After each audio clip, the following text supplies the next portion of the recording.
أعوذ بالله من الشيطان الرجيم. بسم الله الرحمن الرحيم. اتل ما أوحي إليك من الكتاب وأقم الصلاة إن الصلاة تنهى عن الفحشاء والمنكر ولذكر الله أكبر والله يعلم ما تصنعون. ولا تجادلوا أهل الكتاب إلا بالتي هي أحسن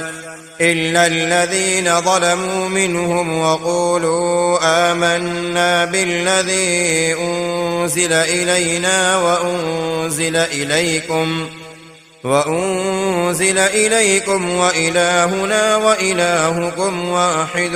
ونحن له مسلمون. وكذلك أنزلنا إليك الكتاب فالذين آتيناهم الكتاب يؤمنون به ومن هؤلاء من يؤمن به وما يجحد بآياتنا إلا الكافرون. وما كنت تتلو من قبله من كتاب ولا تخطه بيمينك إذا لارتاب المبطلون. بل هو آيات بينات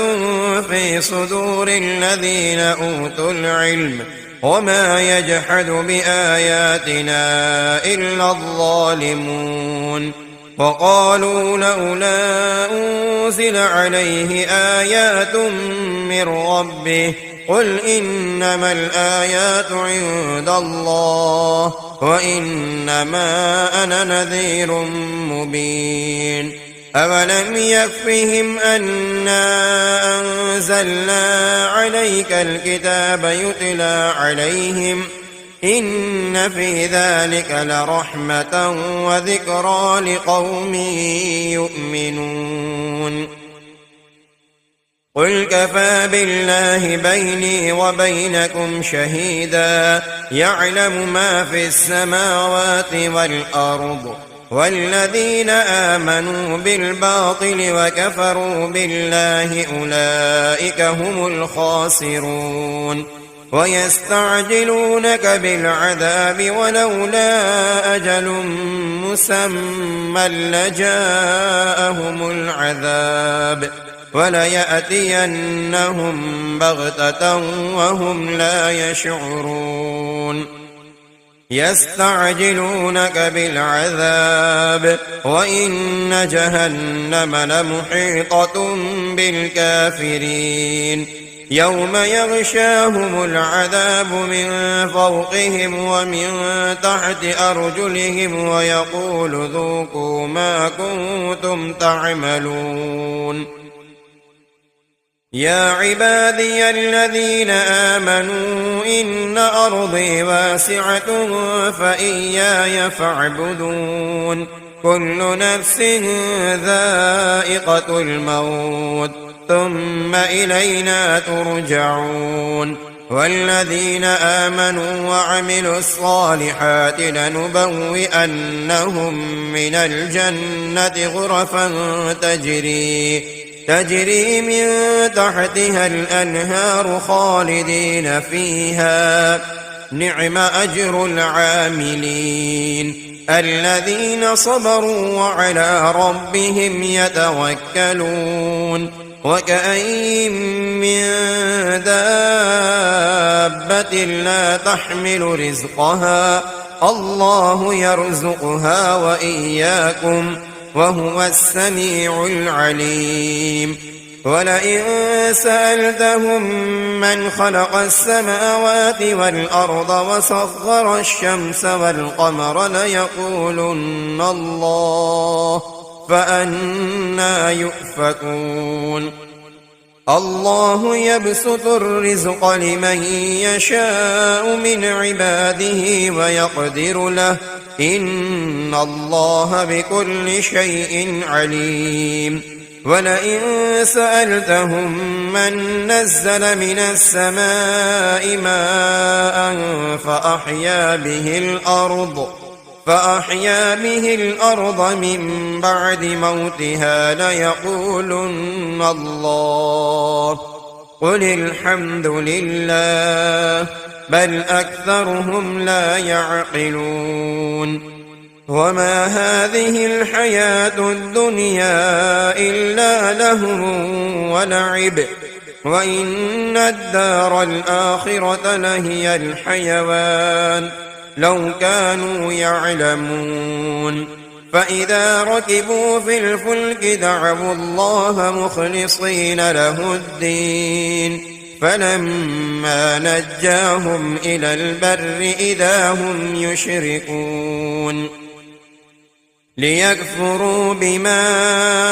آتيناهم وليتمتعوا فسوف يعلمون أولم يروا أنا جعلنا حرما آمنا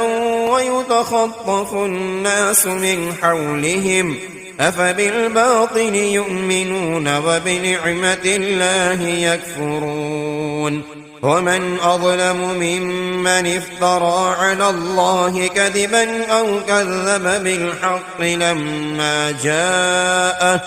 أليس في جهنم مثوى للكافرين والذين جاهدوا فينا لنهدينهم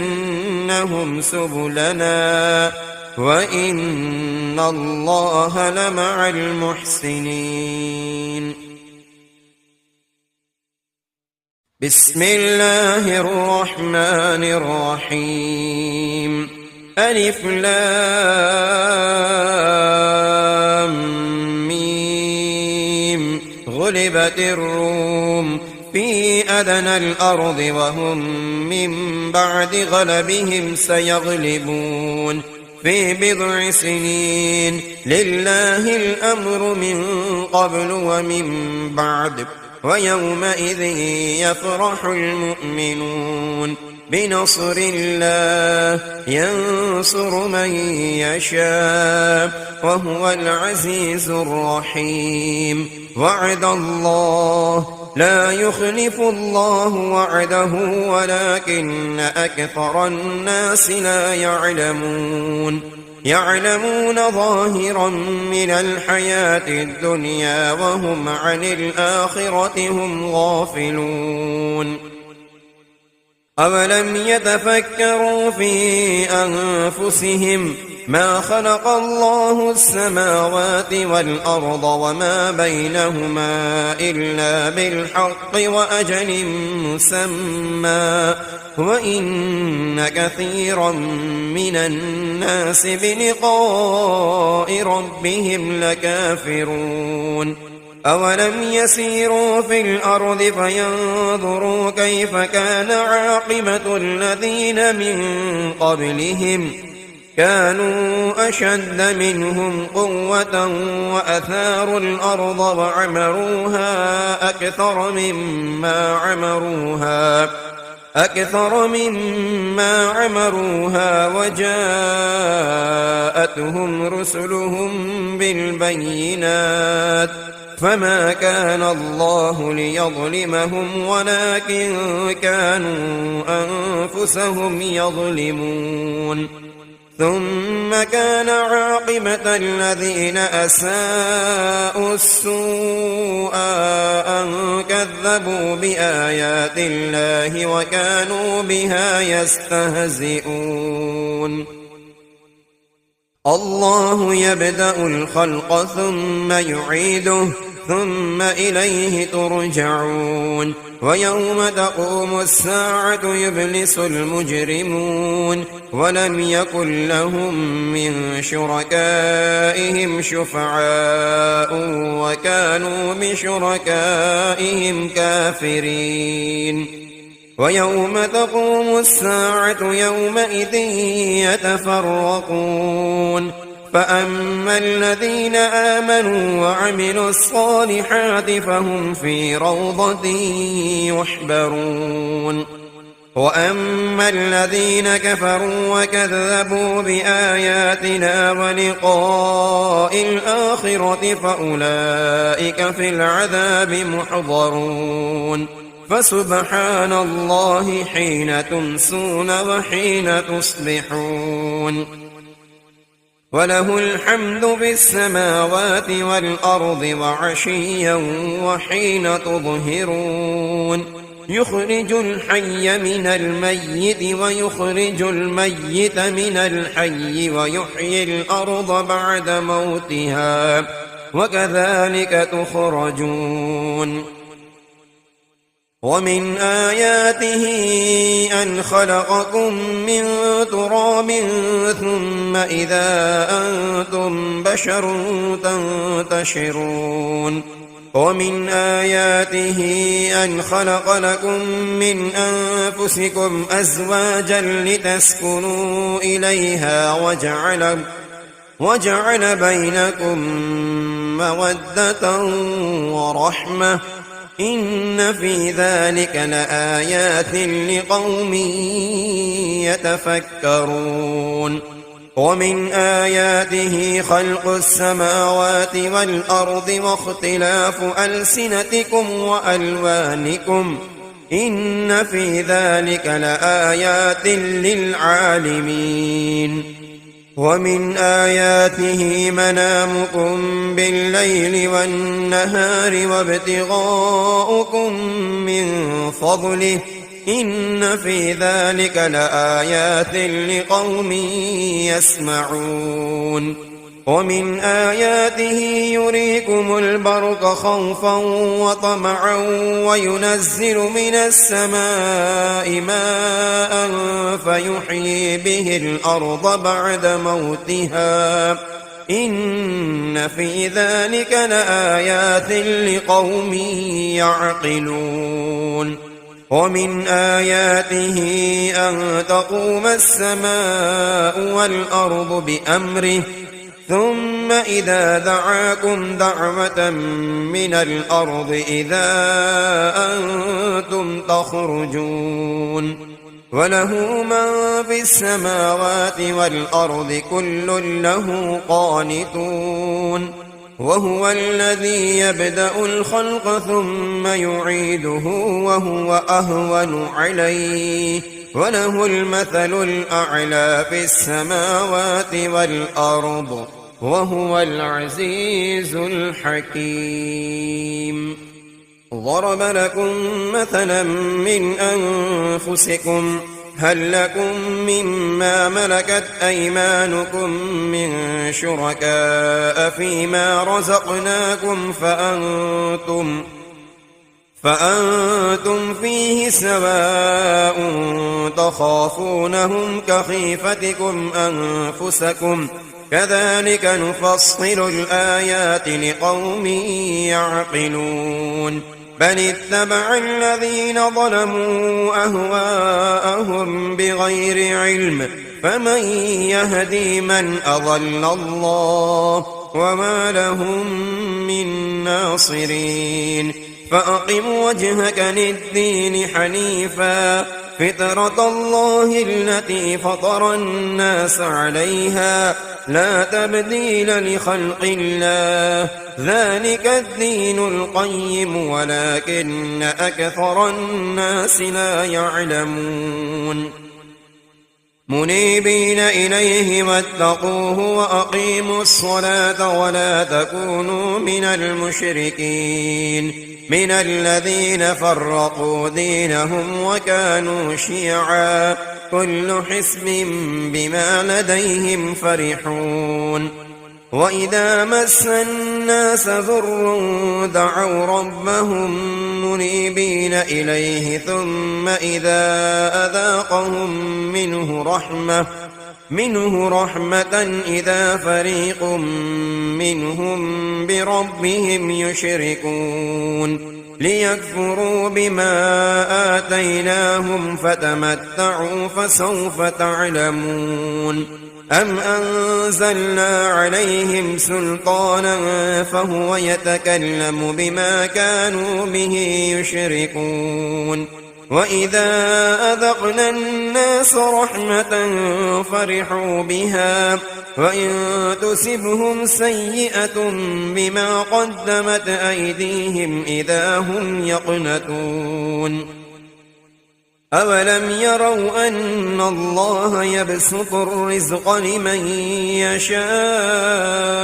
ويقدر إن في ذلك لآيات لقوم يؤمنون فآت ذا القربى حقه والمسكين وابن السبيل ذلك خير للذين يريدون وجه الله وأولئك هم المفلحون وما آتيتم من ربا ليربو في أموال الناس فلا يربو عند الله وما آتيتم من زكاة تريدون وجه الله فأولئك هم المضعفون الله الذي خلقكم ثم رزقكم ثم يميتكم ثم يحييكم هل من شركائكم من يفعل من ذلكم من شيء سبحانه وتعالى عما يشركون ظهر الفساد في البر والبحر بما كسبت أيدي الناس ليذيقهم بعض الذي عملوا لعلهم يرجعون قل سيروا في الأرض فانظروا كيف كان عاقبة الذين من قبل كان أكثرهم مشركين فأقم وجهك للدين القيم من قبل أن يأتي يوم لا مرد له من الله يومئذ يصدعون من كفر فعليه كفره ومن عمل صالحا فلأنفسهم يمهدون ليجزي الذين آمنوا وعملوا الصالحات من فضله إنه لا يحب الكافرين ومن آياته أن يرسل الرياح مبشرات وليذيقكم من رحمته ولتجري الفلك بأمره ولتبتغوا من فضله ولعلكم تشكرون ولقد أرسلنا من قبلك رسلا إلى قومهم فجاءوهم بالبينات فانتقمنا من الذين أجرموا وكان حقا علينا نصر المؤمنين الله الذي يرسل الرياح فتثير سحابا فيبسطه في السماء كيف يشاء ويجعله كسفا فترى الودك يخرج من خلاله فإذا أصاب به من يشاء من عباده إذا هم يستبشرون وإن كانوا من قبل أن ينزل عليهم من قبله لمبلسين فانظر إلى آثار رحمة الله كيف يحيي الأرض بعد موتها إن ذلك لمحيي الموتى وهو على كل شيء قدير ولئن أرسلنا ريحا فرأوه مصفرا لظلوا من بعده يكفرون فإنك لا تسمع الموتى ولا تسمع السم الدعاء إذا ولوا مدبرين وما أنت بهاد العمي عن ضلالتهم إن تسمع إلا من يؤمن بآياتنا فهم مسلمون الله الذي خلقكم من ضعف ثم جعل من بعد ضعف قوة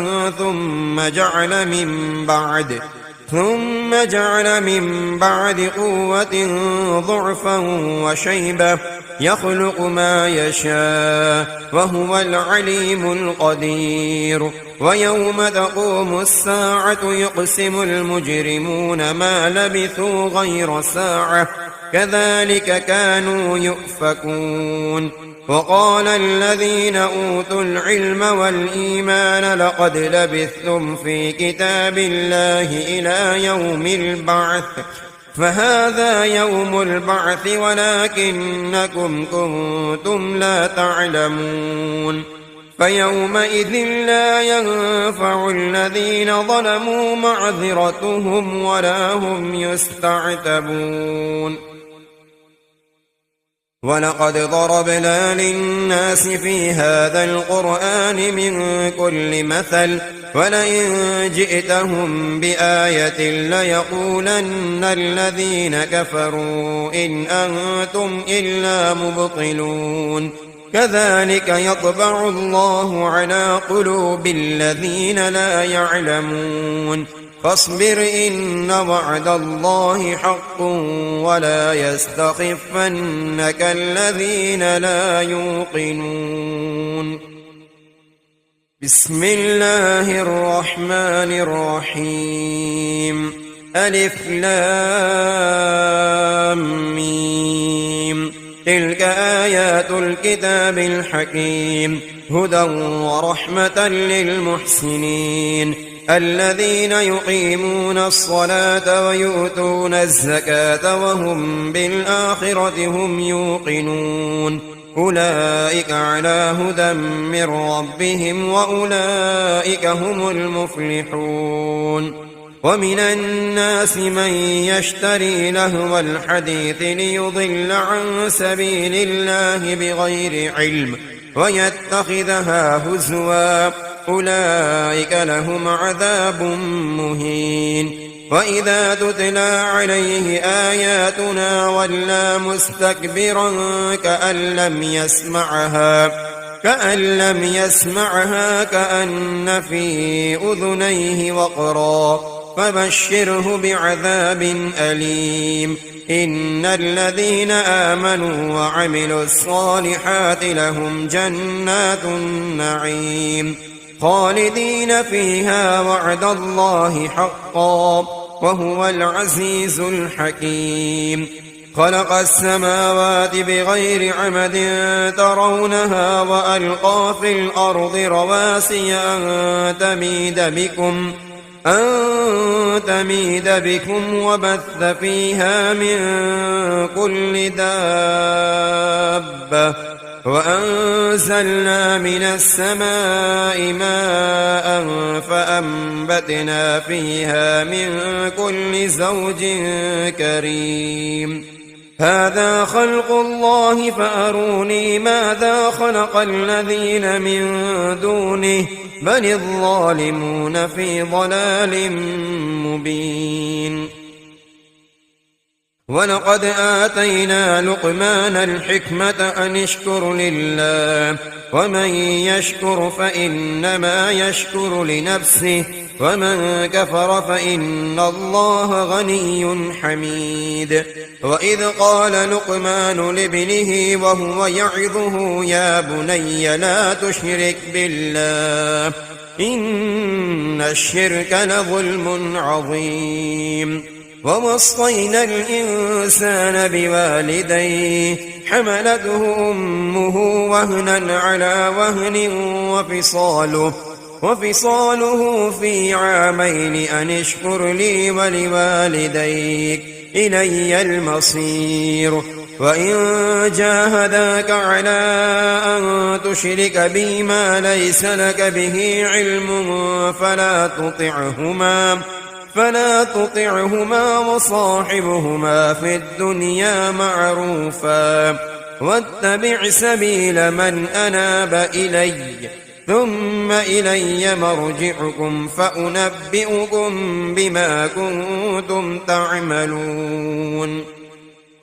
يا بني إنها إن تك مثقال حبة من خردل فتكن في صخرة أو في السماوات أو في الأرض يأت بها الله إن الله لطيف خبير يا بني أقم الصلاة وأمر بالمعروف وانه عن المنكر واصبر على ما أصابك إن ذلك من عزم الأمور ولا تسعر خدك للناس ولا تمش في الأرض مرحا إن الله لا يحب كل مختال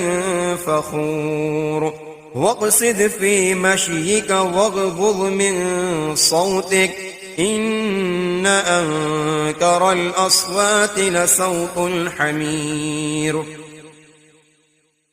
ألم تروا أن الله سخر لكم ما في السماوات وما في الأرض وأسبغ عليكم نعمه ظاهرة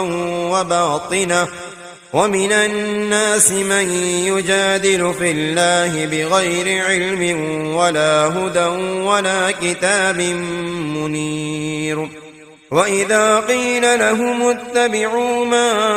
أنزل الله قالوا بل نتبع ما وجدنا عليه آباءنا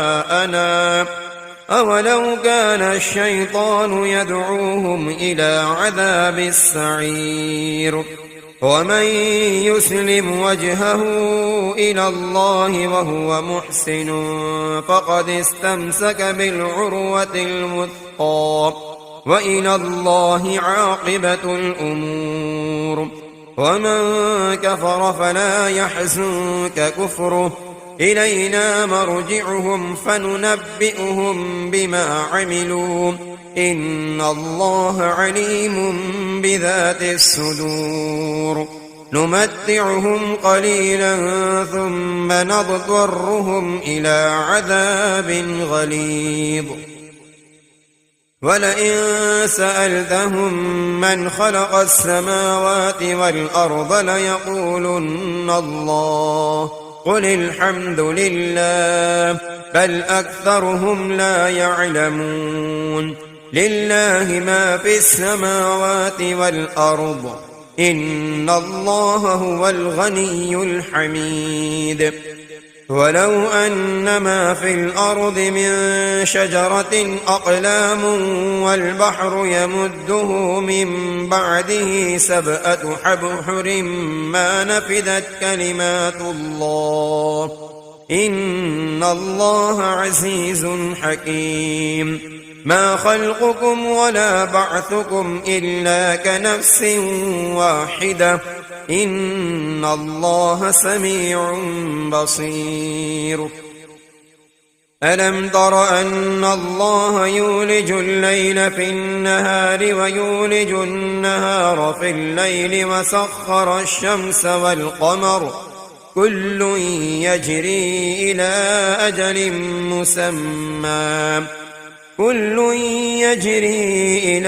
أجل مسمى وأن الله بما تعملون خبير ذلك بأن الله هو الحق وأن ما يدعون من دونه الباطل وأن الله هو العلي الكبير ألم تر أن الفلك تجري في البحر بنعمة الله ليريكم من آياته إن في ذلك لآيات لكل صبار شكور وإذا غشيهم موج كالظلل دعوا الله مخلصين له الدين فلما نجاهم إلى البر فمنهم مقتصد وما يجحد بآياتنا إلا كل ختار كفور يا أيها الناس اتقوا ربكم واخشوا يوما لا يجزي والد عن ولده ولا مولود هو جاز عن والده شيئا إن وعد الله حق فلا تغرنكم الحياة الدنيا ولا يغرنكم بالله الغرور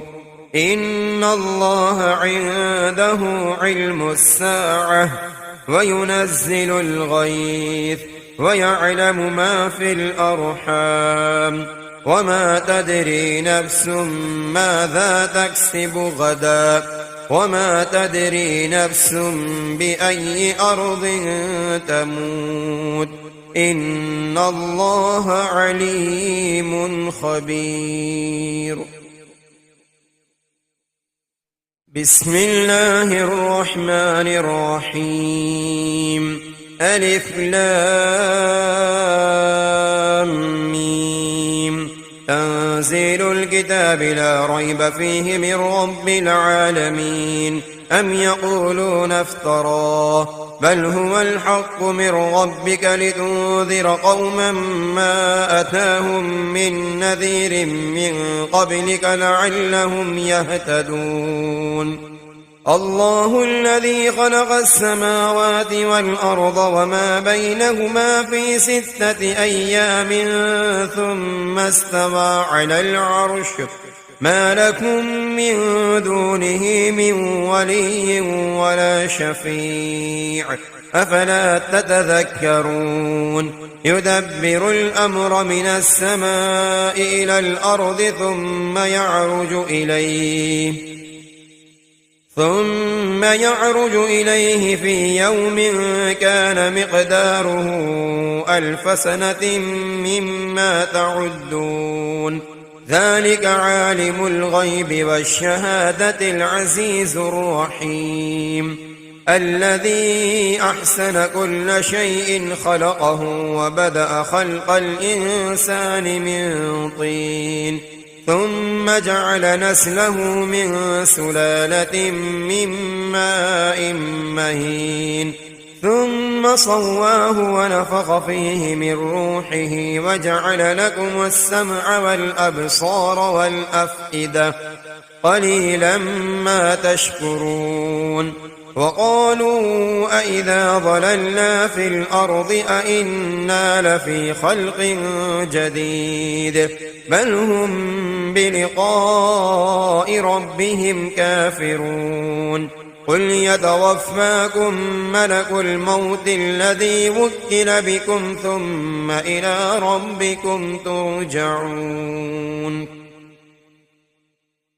ولو ترى إذ المجرمون ناكسوا رؤوسهم عند ربهم ربنا أبصرنا وسمعنا فارجعنا نعمل صالحا إنا موقنون. ولو شئنا لآتينا كل نفس هداها ولكن حق القول مني لأملأن جهنم من الجنة والناس أجمعين. فذوقوا بما نسيتم لقاء يومكم هذا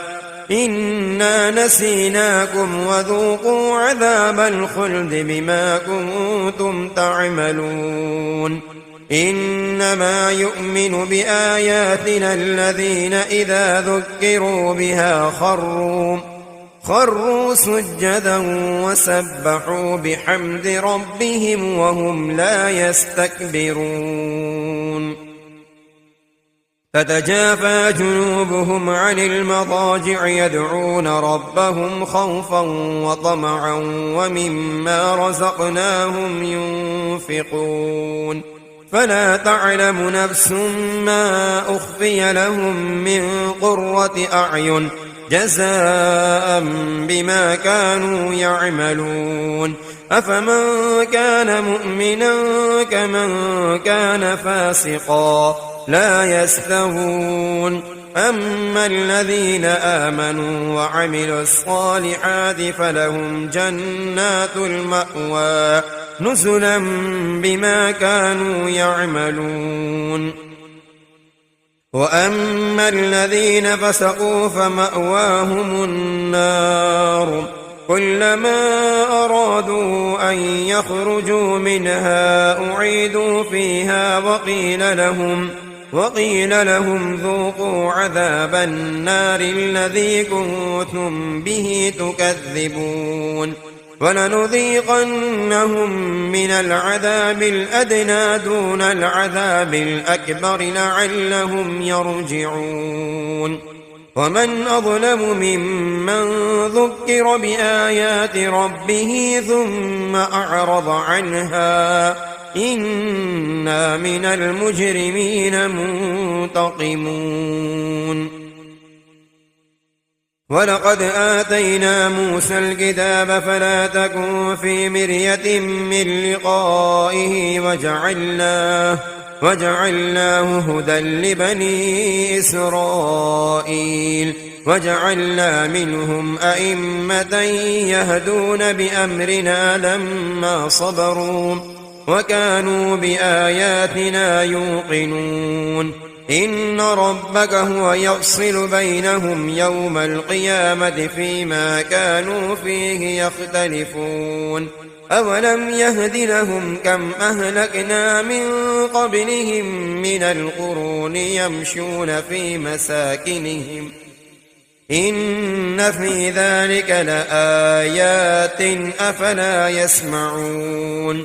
أولم يروا أنا نسوق الماء إلى الأرض الجرز فنخرج به زرعا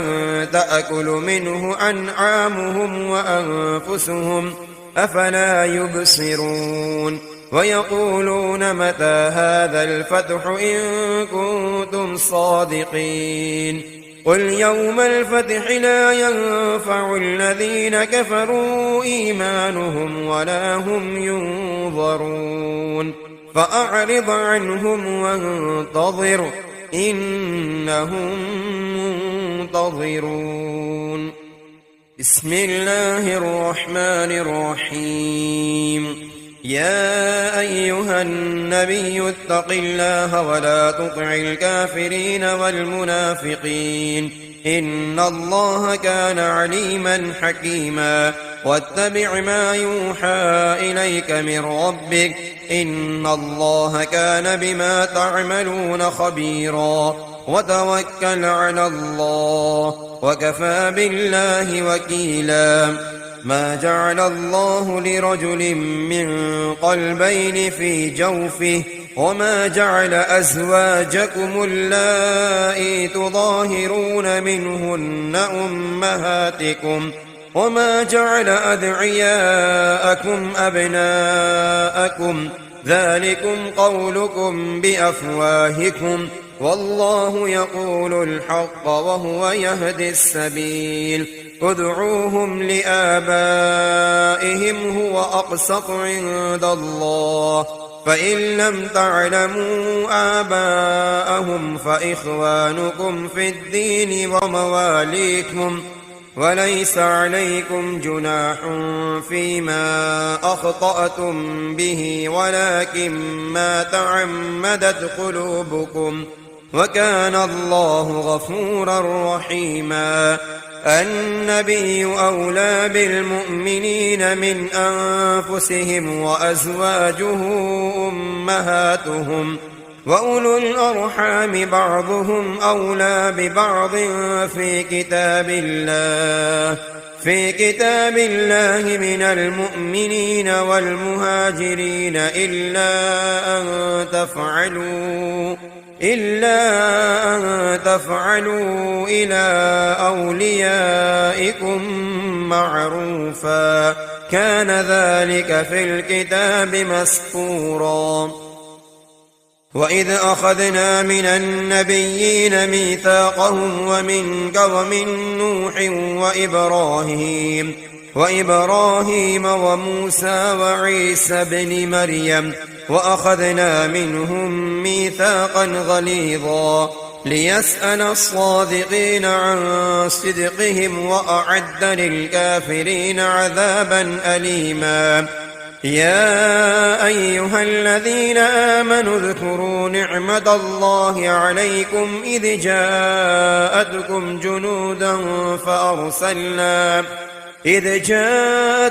جنود فأرسلنا عليهم ريحا وجنودا لم تروها وكان الله بما تعملون بصيرا